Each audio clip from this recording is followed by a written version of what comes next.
Jornada electoral hoy en Estados Unidos es lo que vamos a analizar en este segmento de esta cuestión de poder que continuamos, en el que nos fijamos en los votantes del estado de New Hampshire o Nuevo Hampshire, como dicen también algunos.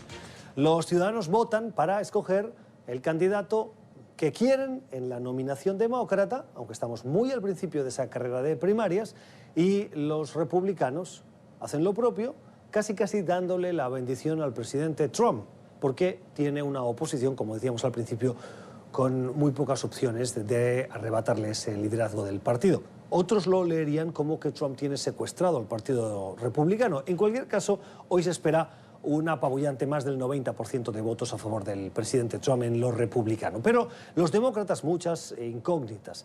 ¿A qué hora se conocerán ya de resultados definitivos? Ya han comenzado las votaciones o el recuento de esas votaciones. ¿Saldrá un candidato claro ya de ese proceso? ¿El partido cerrará el fiasco de Iowa y mirará hacia adelante? Hemos invitado a Leopoldo Martínez. Leopoldo es analista político y es miembro del Comité Nacional Demócrata y nos acompaña esta noche.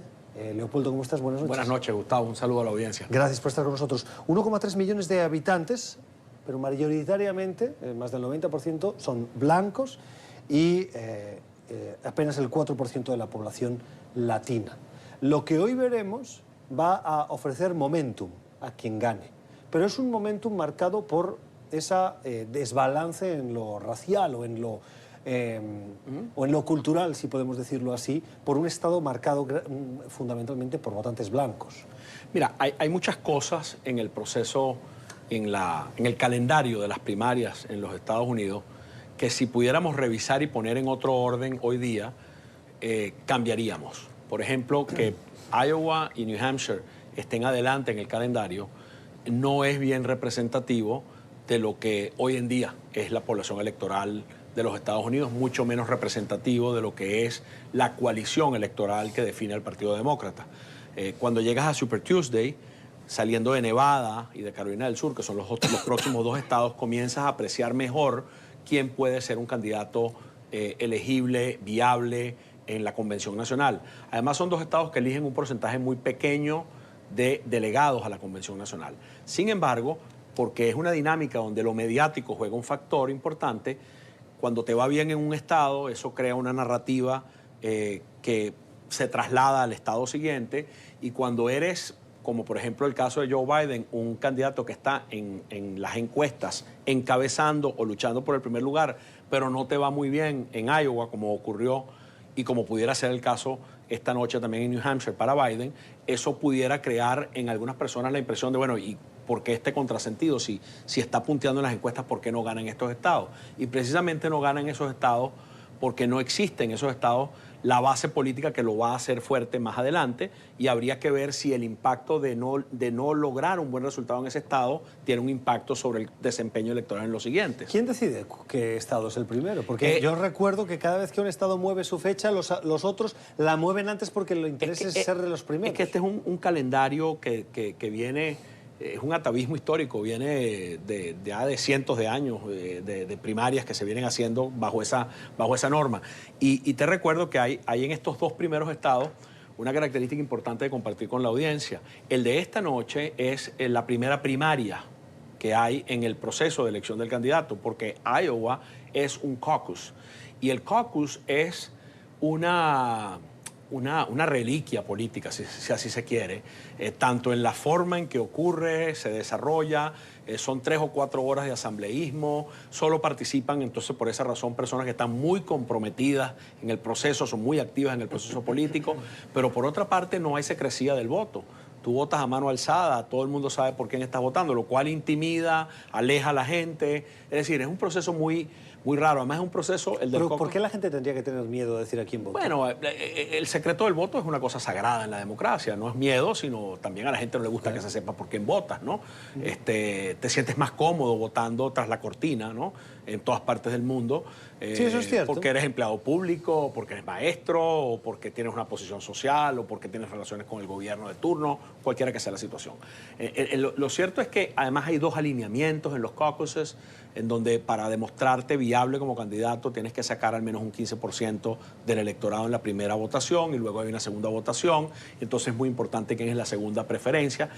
Y lo que sucedió en Iowa, porque te referiste al tema del fiasco, y yo creo que esa no va a ser la situación hoy en New Hampshire, por supuesto, porque es un proceso de primaria. Pero estamos de acuerdo que fue un fiasco Iowa. Bueno, ¿no? claro, fue porque además se quiso ensayar una tecnología que los usuarios de la tecnología no manejaban del todo, y los mecanismos de tabulación, la misma dinámica del caucus, pues no se adaptó al tema tecnológico y produjo ese vacío.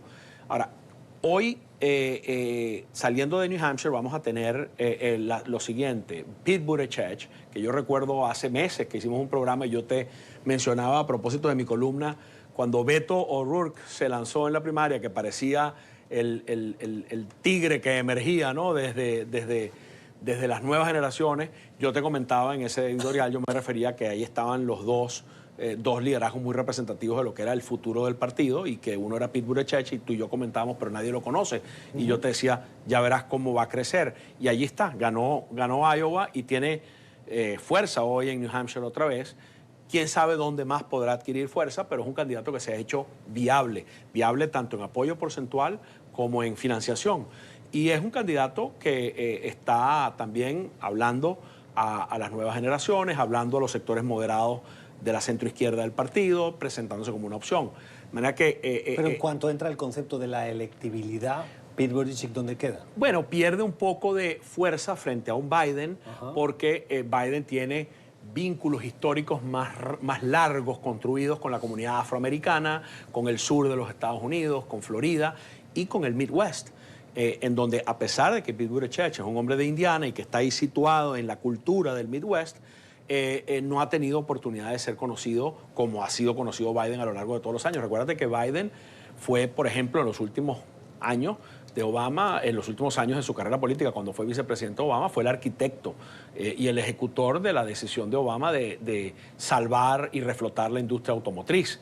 Entonces es un hombre que tiene una conexión con los sindicatos, con las clases trabajadoras, con la industria del Midwest americano, es un hombre conectado al movimiento de los derechos civiles. Entonces es una ventaja de trayecto, no de calidad como persona humana, sino de los dos son dos personas de grandes atributos y de grandes cualidades, pero Biden tiene, digamos que un haber en su balance político de más recorrido que el que tiene Buttigieg, y a eso es a lo que se va a enfrentar Buttigieg más adelante. ¿Tú cuestionabas que sea Iowa y New Hampshire por el perfil de los ciudadanos que votan? Iowa y New Hampshire mayoritariamente son blancos, en el caso de Iowa además mayoritariamente son granjeros, pero es que Carolina del Sur la mayoría son afroamericanos, o puede haber un importante voto afroamericano, y en el caso de Nevada la diversidad también es notoria, y allí entraría el juego de los latinos, uno de los estados que tiene, si no recuerdo mal, alrededor del 30% de presencia latina. Teniendo en cuenta que la carrera de primarias es tan larga, estos cuatro acaban siendo una representación de lo que es Estados Unidos. Claro, pero no cuentas los votos en un escenario electoral donde todos esos votos están simultáneamente expresándose. Claro, los primeros influyen en los siguientes. Entonces, hay gente, Julián Castro, por ejemplo, y otros candidatos como Cory Booker, cuestionaron mucho que sigamos no solamente teniendo este orden de las primarias, sino también cuestionaron el sistema de los caucuses, porque para la gente de menos recursos económicos es muy difícil participar en los caucuses. Tienes no solamente que ir a votar, tienes que quedarte allí 3 o 4 horas vinculado a ese proceso. Y entonces ellos decían que debemos superar el sistema de los caucuses y debemos revisar el orden de este proceso. Si Super Tuesday estuviera adelante de estos estados, la influencia que ejercería sobre el resto del desarrollo de las primarias sería completamente diferente, y a lo mejor tendríamos hasta otro roster de competidores en este momento. O a lo mejor nadie iría a Iowa, porque en febrero en Iowa no pasa absolutamente hace muchísimo nada. frío. Yo estuve por allá y, oye, hubo un día que había que salir a hablar con gente a menos 10 y menos 15 grados Fahrenheit, o sea, varios grados bajo cero centígrados Celsius, o sea, una cosa realmente desafiante, ¿no? Déjame preguntarte, ¿es posible aspirar a la nominación teniendo claro que te ha ido mal como le ha ido a Joe Biden en Iowa y como Sí, la misma campaña asegura que esta noche le va a ir mal en New Hampshire. Totalmente, y por eso lo hace con franqueza. Él dijo, arrancó la campaña en New Hampshire, que es inusual, diciendo, acabo de recibir un golpe en el hígado y seguramente no mira muy bien tampoco aquí en New Hampshire. Su fortaleza está en Carolina del Sur, Nevada. Nevada, que tú lo tocaste, es un estado, Gustavo, que sí es muy representativo de la diversidad de los Estados Unidos hoy día. Tiene todos los ingredientes. Hay lugares de los Estados Unidos como Nevada, Florida, Texas, ciudades como Houston, que tienen esa riqueza, el norte de Virginia, por ejemplo, que imprimen una dinámica política completamente diferente al proceso. Y es la apuesta de candidatos que tienen esa vinculación con la base electoral del Partido Demócrata. En el Partido Demócrata también, en el sur de los Estados Unidos, estados como Carolina del Sur, es muy importante recordar que aunque el voto afroamericano es todavía minoritario frente al voto blanco, caucásico en esos estados, es la base de apoyo más importante con la que cuenta el Partido Demócrata. O sea, para el Partido Demócrata ganar la elección general en Carolina del Sur es muy difícil, pero en una primaria, un candidato que quiera ganar ese estado en la primaria sin el apoyo de los afroamericanos, le va a ir también bastante mal. Lo mismo pasa en Alabama, lo mismo pasa en Georgia. O sea, el elector afroamericano y sobre todo la mujer afroamericana es parte fundamental de la coalición de electores que hace al Partido Demócrata, un partido que hoy en día incluso puede ganar la mayoría del voto popular en el país, al margen de lo que sucede en los colegios electorales, como sucedió en el 2016. Por eso vas a escuchar mucho qué va a pasar después de estos 4 estados y Super Tuesday en términos de quiénes se posicionan para una potencial negociación política que los ubique como candidato a la vicepresidencia. Un candidato como Joe Biden, lo que haya pasado en Iowa y lo que haya pasado en New Hampshire no va a determinar necesariamente su futuro. Va a determinar más su futuro como candidato y su fortaleza como candidato frente a un Sanders. Por ejemplo, lo que sucede en Carolina del Sur, lo que sucede en Nevada y lo que sucede en Super Tuesday, en donde Bloomberg está haciendo una apuesta muy grande. Él está colocando todas sus fichas en Super Tuesday. De hecho, no está en la boleta electoral de estos primeros 4 estados. Precisamente estaba revisando unos datos de inversión de los últimos meses, donde han invertido los candidatos sus anuncios de publicidad, lo cual es un indicador de por dónde va su estrategia para conseguir esa nominación. Y vemos que en la mayoría lo hacen en esos estados iniciales, en Iowa, en New Hampshire, en Carolina del Sur, en Nevada, pero hay 2 cosas que llaman un poco la atención, que se salen de la media, más allá de las cantidades que invierten en porcentajes. Una, Bernie Sanders, que le apuesta a esos estados iniciales, también está destinando una cantidad importante en lo que se conocen como el Super Tuesday y el Rust Belt, los estados del cinturón de óxido. Sí. Y la apuesta clarísima de Bloomberg es Super Tuesday y los estados del cinturón de óxido. ¿A quién le espera rascar votos Michael Bloomberg? Bueno, Michael Bloomberg primero no tomó la decisión tarde y no pudo estar a tiempo en esos primeros 4 estados. Creo que si hubiese estado en esos 4 estados hubiese hecho algo de inversión. Pero él no quería estar tampoco. No, decidió tarde. Él estuvo, digamos que, contemplando la decisión y cuando la tomó ya no había tiempo en plazos para entrar en la boleta electoral y la reflexión que él hizo es: no obstante no estar en esos primeros 4 estados, igual se puede lograr la nominación. Es decir, Bloomberg, que no es un niño cogido a lazos, que no sabe lo que está haciendo, entiende, como hablábamos antes, que no define el resultado de la primaria lo que pasa en estos primeros 4 estados.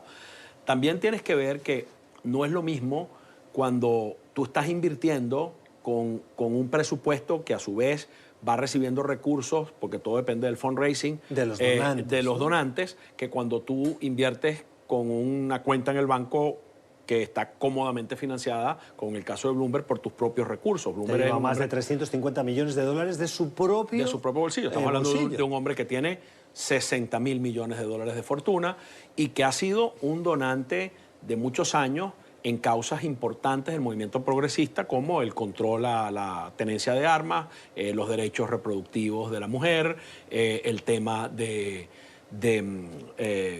empoderamiento electoral, o sea, es un individuo que ha estado invirtiendo en el tema de cambio climático, que también ha invertido mucho filantrópicamente, o sea, es un individuo que tiene una afiliación con el movimiento progresista, pero lo hace desde su posición de hombre de negocio, o sea que... ¿Estaría cómodo el Partido Demócrata con un Michael Bloomberg como un outsider, alguien que ha militado en la independencia, como candidato independiente, como republicano, y viniendo ahora como un elemento externo al partido? Bueno, el partido tiene una gran conciencia en su base electoral ahorita de lo importante que es derrotar a Donald Trump.